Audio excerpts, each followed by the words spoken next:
অবশেষে 2 সপ্তাহের জন্য যুদ্ধবিরতিতে সম্মত হয়েছে যুক্তরাষ্ট্র ও ইরান। এক্ষেত্রে ইরানের 10 দফা পরিকল্পনা মেনে নিয়েছে যুক্তরাষ্ট্র, আর শর্ত সাপেক্ষে হরমুজ প্রণালী ব্যবহারের অনুমতি দিয়েছে তেহরান। দুপক্ষের এই যুদ্ধবিরতি আলোচনায় মধ্যস্থতা করেছে পাকিস্তান। এ বিষয়ে আগামী শুক্রবার ইসলামাবাদে আলোচনা শুরু হবে। চায়ের কাপে সমাজ বদলের ঝর্ণা তুলে আগে গোছান নিজেকে। প্রিমিয়ার টাইটানিয়াম আলমিরা, গুছিয়ে ফেলুন জীবনটাকে। রুদ্ধশ্বাস কয়েক ঘন্টার পর যেন বিশ্বে এলো খানিকটা স্বস্তির বার্তা। ইরানকে দেয়া ডেডলাইনের মাত্র 10 মিনিট আগে ওয়াশিংটন তেহরানের মধ্যে যুদ্ধবিরতির খবর এলো পাকিস্তানের প্রধানমন্ত্রী শাহবাজ শরীফের তরফ থেকে।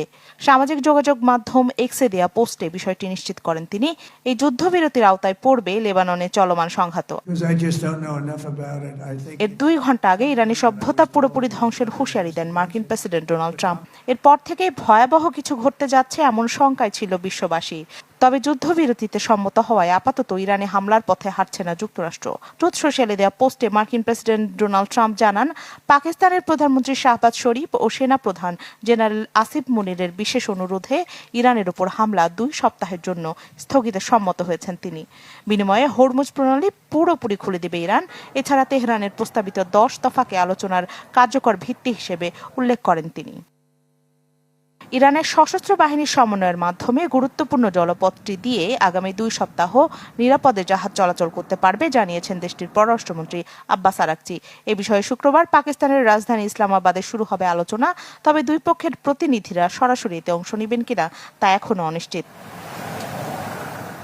এর আগে হরমুজ প্রণালী খুলে না দিলে ইরানি সভ্যতা ধ্বংসের মতো কঠোর হুঁশিয়ারি দেন মার্কিন প্রেসিডেন্ট। তার এই ভয়াবহ হুমকিতে বিশ্বে ওঠে সমালোচনার ঝড়। ট্রাম্পের এমন মন্তব্যের জেরে তাকে অভিশংসিত করে ক্ষমতা থেকে অপসারণের দাবিও জানান বেশ কয়েকজন ডেমোক্র্যাট নেতা। রাখি জেসমিন, চ্যানেল 24।